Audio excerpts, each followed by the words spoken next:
communism, you've been issuing a wake-up call to Americans at home about the dangers of communism. And now you're speaking on the world stage.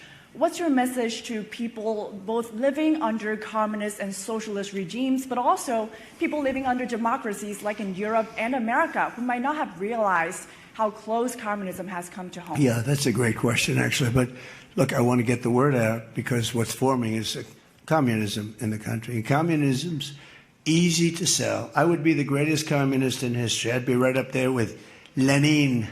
I'd be as good as anybody.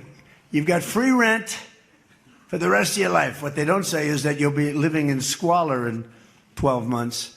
You've got a free house. Would anybody like to have a free house? We'll take it away from somebody. We'll give it to you. You'll have murders all over the place. Communism's a disaster. It's been proven to be for thousands of years under different names, but same thing.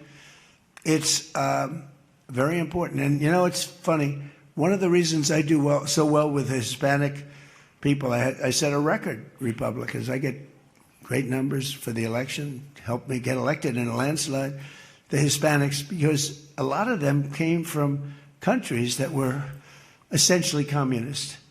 You know, whether you call them radical socialist or communist is not that much, but there's a little difference. When they say social democrats, we're social democrats, it sounds so nice. It's not nice. It's a very dangerous term.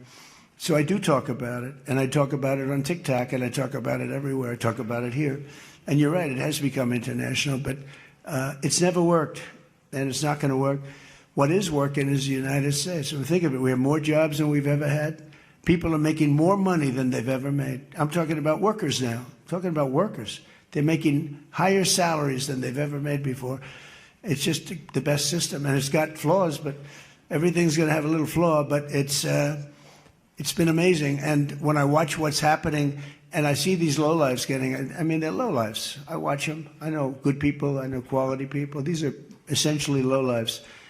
And when I see what they're talking, I think they're very dangerous in many ways. And I've said it, and then I said, boy, that's a pretty big statement. Then I realized, you know, a couple of people said, I think you're probably right. I think this country, with this thing that's going around, is in more danger than it was during World War I, World War II. If you talk about September 11th, if you talk about Pearl Harbor, that was big danger.